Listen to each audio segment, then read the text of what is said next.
أعوذ بالله من الشيطان الرجيم. بسم الله الرحمن الرحيم.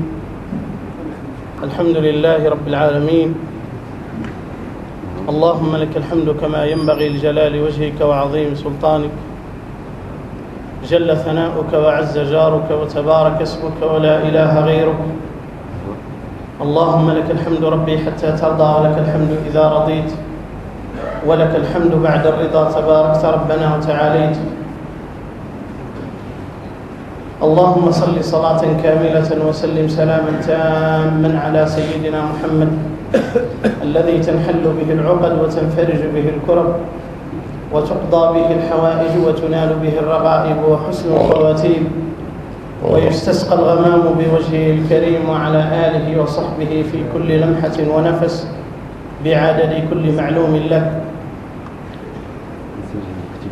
اللهم صل على سيدنا محمد الفاتح لما أغلق والخاتم لما سبق ناصر الحق بالحق والهادي إلى صراطك المستقيم، وعلى آله وصحبه حق قدره ومقداره العظيم.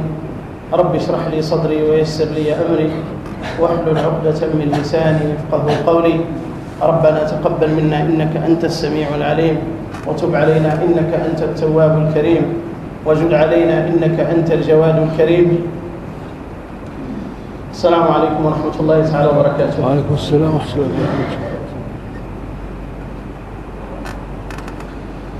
يخبرنا النبي صلى الله عليه وآله وسلم بأن هناك ما هو أفضل من درجة الصيام والصلاة والصدقة. وتحدثنا مرارا أنه في الإسلام من أعمال البر ما يفوق أجره أجر الصيام، ويفوق أجره أجر الصلاة، ويفوق أجره أجر الصدقة، ويفوق أجره أجر الحج، ولا كلفة فيه ولا تعب فيه. كل هذه أجورها عظيمة، لكن يحتاج فيها المؤمن إلى نوع من المشقة، إلى نوع من الكلفة. إلا أن النبي صلى الله عليه وسلم يخبرنا أن في الإسلام أشياء أو عبادات أو من أعمال البر ما لا كلفة فيها، ومع ذلك أجرها أعظم من أجر الصلاة والصيام والصدقة والزكاة. سبحان الله.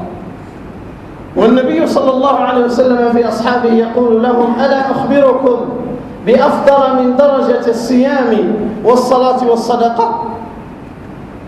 قالوا: بلى يا رسول الله. قال: صلاح ذات البين أو إصلاح ذات البين. فإن فساد ذات البين هو الحالقة، ليست التي تحلق الشعر، أو لا أقول التي تحلق الشعر، ولكن تحلق الدين. سبحان الله. فساد ذات البين يحلق الدين كله. نعم. ما السبب؟ كيف يأتي الإنسان بصلاة وصيام وزكاة وصدقة وبر وعبادة، ثم يحدث منه شيء واحد يحلق له دينه كله، يحلق له عبادته كلها، يحلق له تعبده كله، ثوابه كله؟ كيف؟ وما السبب؟ لأن فساد ذات البين متعد وليس قاصر. صلاتك قد تكون قاصرة أو قاصرة عليك، صيامك كذلك، صلاة لك وثوابها لك، صح ولا لا؟ صيام لك وثوابه لك، صدقة لك وثوابها لك. لكن فساد ذات البين على الأمة جمعاء، أو على العائلة كلها، أو على القبيلة كلها، أو على الحي كله. ولربما ترون اثنين يقتتلان من عائلة، فيأتي من يناصر هذا ويأتي من يناصر هذا، ويتوسع الاقتتال إلى مجموعة من الشباب، ثم يرتفع الاقتتال إلى الشيوخ الكبار، ثم تتشاحن القبيلتين معا. قبيلة هذه فيها 1000 شخص وهذه 1000 شخص، مع أن صاحب الفتنة الأولى من؟ شخص واحد من هذه القبيلة وواحد من هذه القبيلة. فساد ذات البين يتعدى، فساد ذات البين بين الزوجين يتعدى إلى العائلتين. عائلة بكلها تولي تكره عائلة بكلها، لا يتوقف الأمر على الزوجين قال خلاص ما تفهموش يلا طلقوا كذا، لا لا لا لا، يتعدى فساد ذات البين. لذلك النبي صلى الله عليه وسلم مش قال لنا فإن فساد ذات البين هو الحالقة.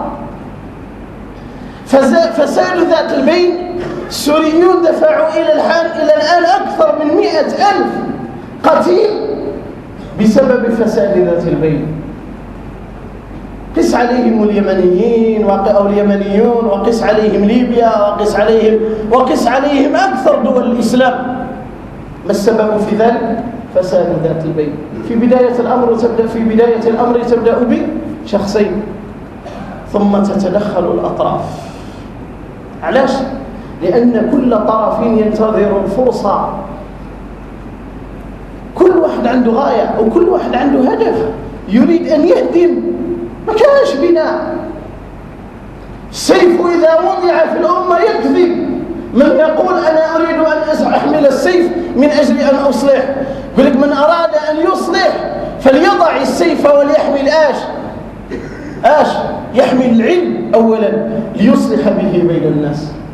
أما السيف لا يكون للإصلاح أبدا، إنما يكون للإفساد،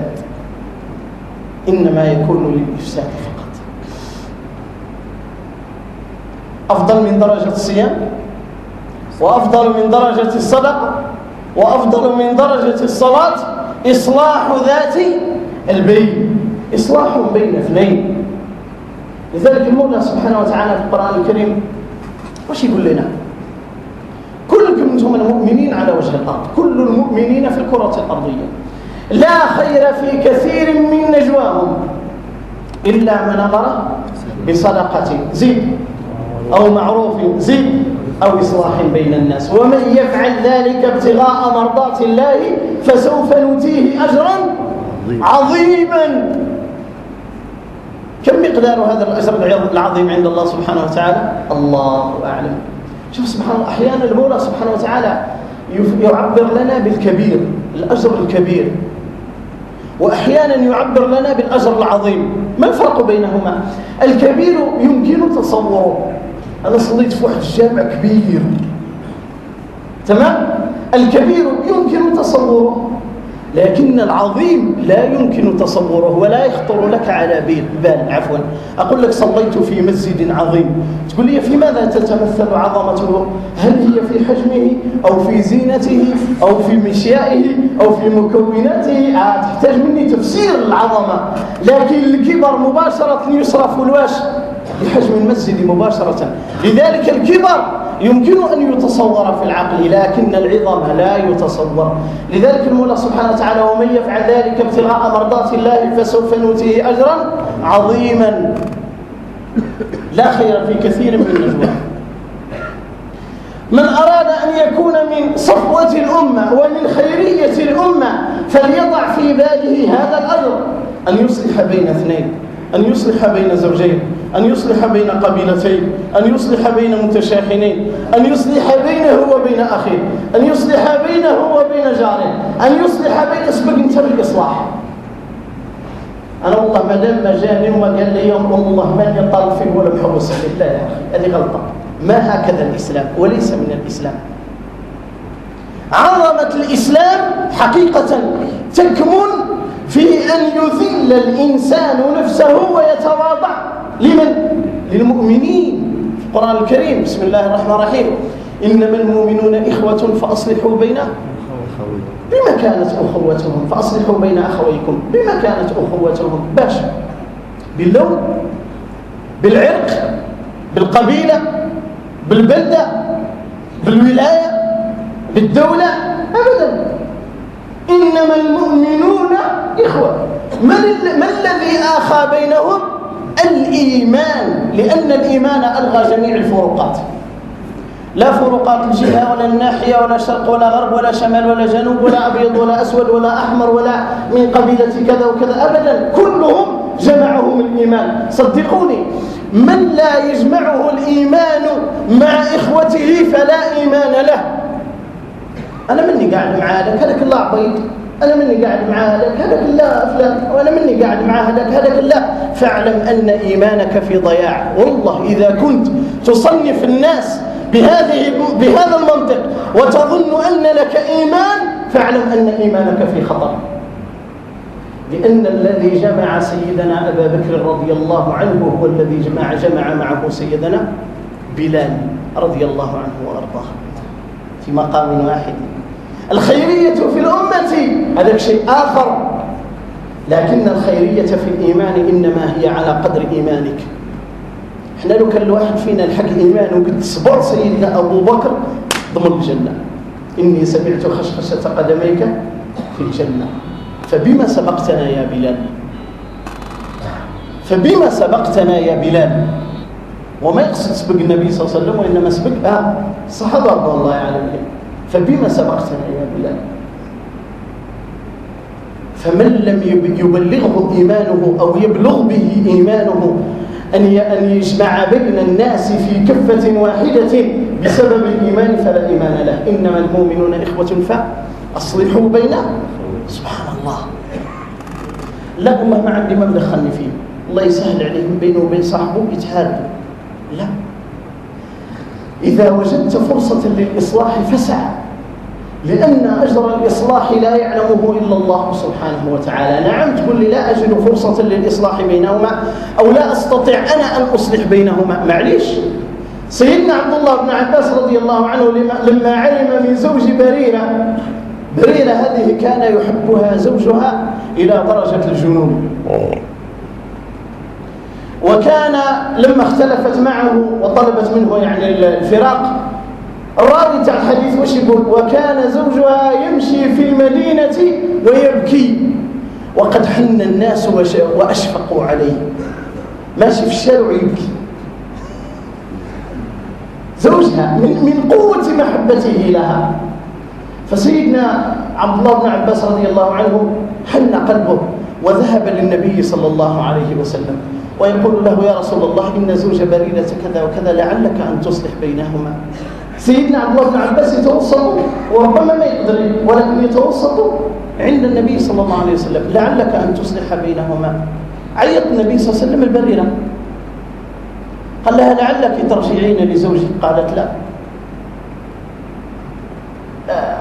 قالت: أتأمر؟ أي هو أمر منك؟ أتأمر؟ قال: لا.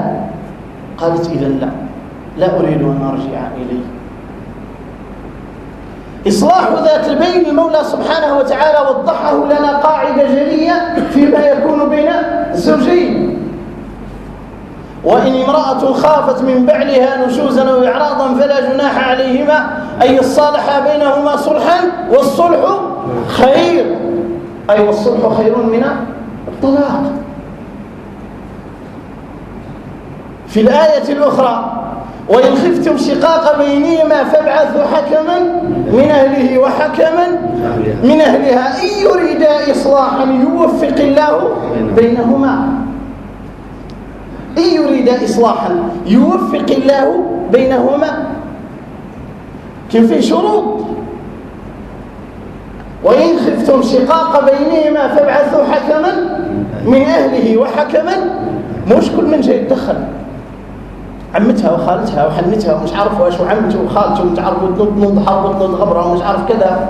لا، حكما. والحكم يجب أن يكون عاقلا رزينا ونيته الإصلاح. لذلك وش قال لنا؟ إن يريد إصلاحا. مش أنا رايح نجيب لها حقها من عنده، الآخر يقول أنا رايح نجيب لها حقه من عندها.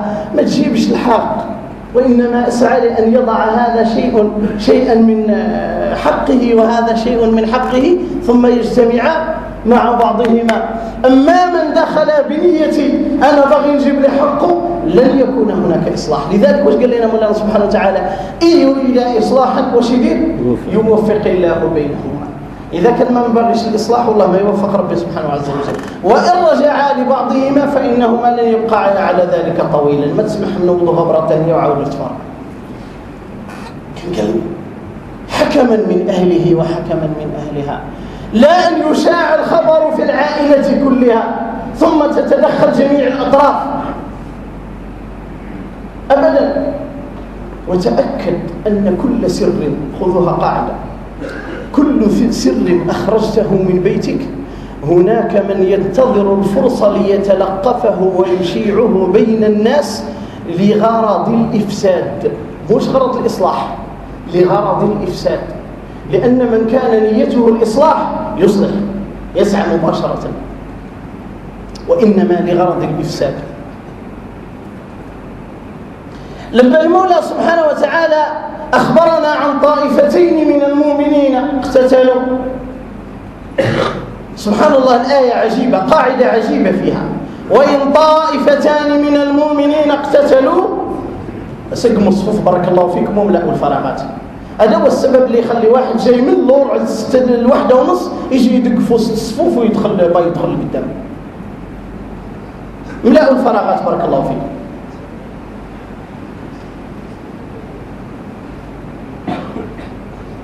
هو يجي من الخلف يشوف فراغ يقعد داخل في وسط الصفوف باش يلحق هذاك الفراغ. من السبب فيه؟ الذي ترك الفراغ. قلت قاعدة عظيمة في القرآن الكريم: وإن طائفتان من المؤمنين اقتتلوا فأصلحوا بينهما فإن بغت إحداهما على الأخرى فقاتلوا التي تبغي حتى تفيء إلى أمر الله فإن فاءت فأصلحوا بينهما بالعدل وأقسطوا. سنأتي على الآية من بدايتها. وإن طائفتان من المؤمنين ولا الكافرين يا جماعة؟ فما بالنا نحن في زماننا تختلف طائفتين، أول ما تسعى كلا الطائفتين تكفير الأخرى. ما هو السبب؟ لأن تكفير الطائفة الأخرى يعطيه حجة بأنه يتعامل بمقتضى الإسلام. خوارج، كفار، أهل النار، نحن أهل السنة، لذلك يجب مقاتلتهم ويجب شحذ الجنود ويجب تعبئة وتجب من يعرف كذا ثم نقتلهم، مع أن المولى سبحانه وتعالى في القرآن الكريم لم يخرجهم من دائرة الإيمان. وإن طائفتان من المؤمنين، زيد، وإن طائفتان من المؤمنين اختلفوا اقتتلوا، اقتتلوا، كل طائفة حملت السلاح وبدأ القتال، ومات من هذه مجموعة ومن هذه مجموعة، ما قالش لنا اختلفوا، اقتتلوا، وصلوا إلى درجة القتل، فأصلحوا بينهما، إلى درجة أنهم وصلوا درجة الاقتتال وأصلحوا بينهما. نعم، يتعجب الواحد لماذا الجزائر تسعى للصلح بين الليبيين وتسعى للصلح بين السوريين وتسعى للصلح بين اليمنيين وتسعى للصلح بين، علاش تسعى في ذلك؟ لماذا الحكومة تسعى في ذلك؟ الناس كثير يقول لك واش دخلها فيهم، واحد يقول لك راهي غلطة، واحد يقول لك يا جماعة هذا مقتضى القرآن الكريم. أنا ما دمت أعرف أن الطائفتين لم تخرجا من درجة الإيمان علي أن أسعى للصلح بينهما. لكن أنت الذي صنفت هذه الطائفة بأنها كافرة أو صنفت بأن هذه الطائفة كافرة تظن نفسك أنك على حق وأنك في مقتضى الجهاد، والله ما أنت تقتل إلا فئة مسلمة. ما الذي جعلك تخرجها عن دائرة الإسلام وهم يشهدون أن لا إله إلا الله وأن محمد رسول الله؟ فاكشف سبحان الله القرآن الكريم: وإن طائفتان من المؤمنين اقتتلوا فأصلحوا بينهما، من المؤمنين فأصلحوا بينهما. لكن لما تنقلب المفاهيم، لما يشذ العقل، ماذا يفعل؟ التصنيف. وهي بلية من بليات العصر، بلية من بليات العصر، التصنيف. بمجرد ما يقعد في وسط جماعة طلفين في المهم، هذاك صوفي وهذاك الثاني سلفي وهذاك الثاني من الإخوة وهذاك الثاني كذا وهذاك الثاني كذا، فهؤلاء ضالين وهؤلاء ضالين وهؤلاء ضالين، أنا مع هذا. وهذه بلية من بليات العصر لم نسمع بها لا في زمن الصحابة رضي الله عليهم ولا في زمن التابعين ولا في تابعي التابعين، حتى لما خرج الخوارج إنما خرجوا اعتقادا لا فقها، خرجوا اعتقادا. والعلماء عندما يحكمون على فرقة معينة بأنها خرجت إنما يحكمون عليها في اعتقادها وليس في خلافها الفقهي. احنا الآن العكس، كل من يختلف معنا فقهيا في هيئة لباس أو في صلاة أو في زكاة أو في صيام أو طريقة لباس أو طريقة هيئة مباشرة نسميه ليس من مذهب أهل السنة والجماعة، لأن مذهب أهل السنة والجماعة عندهم كتالوج، عندهم كتالوج هزوا في جيبه يطلب فيك، يطلب في الكتالوج نتاعو ما طلعش في الكتالوج مش من أهل السنة والجماعة. وإن طائفتان من المؤمنين اقتتلوا فأصلحوا بينهما. سبحان الله. فإن بغت إحداهما على الأخرى واش نديروا؟ فقاتلوا التي تبغي حتى تفيء إلى أمر الله. احنا جمعناهم على طاولة المفاوضات للصلح، تمام؟ يخرج واحد قال أنا لن أتصالح، هذاك الذي يجب مقاتلته. هنا الكل يولي عليه. شخصين عيط لي أنا باغي يصالحوا، واحد قال أنا مني باغي الصلح ومني باغي، كلنا نولوا عليه، أنت المخطئ. قاتلوا التي تبغي حتى تفيء إلى أمر الله، فإن فاءت رجع وركع وعاد إلى السبيل، فإن فاءت زد فأصلحوا بينهما بالعدل. سبحان الله يا رب، ذكرت الصلح في بداية الآية، وإن طائفتان من المؤمنين اقتتلوا فأصلحوا بينهما، وذكر الصلح في آخر الآية، فإن فاءت فأصلحوا بينهما بالعدل وأقسطوا إن الله يحب المقسطين. لماذا جعل الصلح في بداية الآية وفي آخرها مع أن الطائفة رجعت وركعت؟ لماذا جعل الصلح في بداية الآية وفي آخرها؟ هذا من عدم في زماننا هذا، هذا من عدم في زماننا هذا، لأن كل من يتدخل في فتنة معينة له نية معينة، ليس بالضرورة أن تكون نيته الإصلاح، بل قد تكون نيته بقاء الاشتعال، لأنه لا يعيش إلا على الفساد، فرق تسد. والآخر يريد أن يكشف الأسرار، من يتوش الإصلاح يريد أن يكشف أسرار الطرفين، والآخر يريد أن يدخل بينهما لتكون له مكانة، والآخر يريد أن، مثل ما تحدث الآن الدول الغربية، الدول الغربية تدخل في دول مسلمة تقسمها طائفتين أو 3 طوائف، تدخل بينهما الطوائف في صراع ثم يتدخل هو في النصف. اجتماع في الولايات المتحدة الأمريكية بين الطرفين بقصد الإصلاح بينهما. من الذي كان سببا البارحة في الإفساد بينهما؟ نفس صاحب الشر. لذلك من قواعد التي تمشي عليها الجزائر عدم التدخل بين الأطراف إلا بنية الصلح، إلا بنية الصلح. كثير من الناس ينتقدون هذا المبدأ لكنهم ينتقدونه جهلا، والله لو أمعنوا فيه النظر. سبحان الله، في القرآن الكريم المولى سبحانه وتعالى ضمن لكل طائفة أو قبيلة أو دولة أو أمة فشى فيها الإصلاح ألا يعذبهم، وما كان ربك ليهلك القرى بظلم وأهلها مصلحون. ضمان من عند الله، وما كان ربك ليهلك القرى بظلم وأهلها مصلحون. نسأل الله أن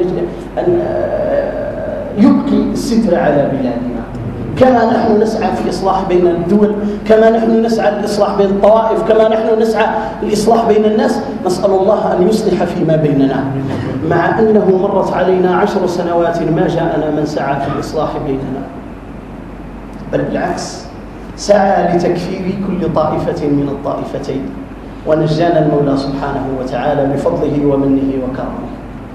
نسأل الله أن يبقي علينا هذا الستر. لذلك أيها الأحبة، من أراد الدرجة العظام أكبر من الصيام وأعظم من الصيام بحديث النبي صلى الله عليه وسلم: ألا أخبركم بأفضل من الصيام والصدقة أو الصلاة والصدقة؟ قالوا بلى يا رسول الله. قال إصلاح ذات البين، فإن فساد ذات البين هو الحالقة، لا أقول التي تحلق الشعر ولكن تحلق الدين.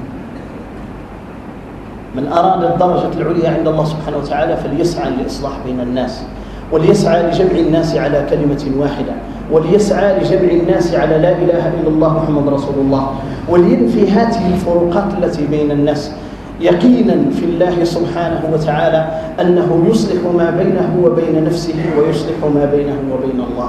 اللهم أصلح ما بيننا وبين الناس، وأصلح ما بيننا وبينك.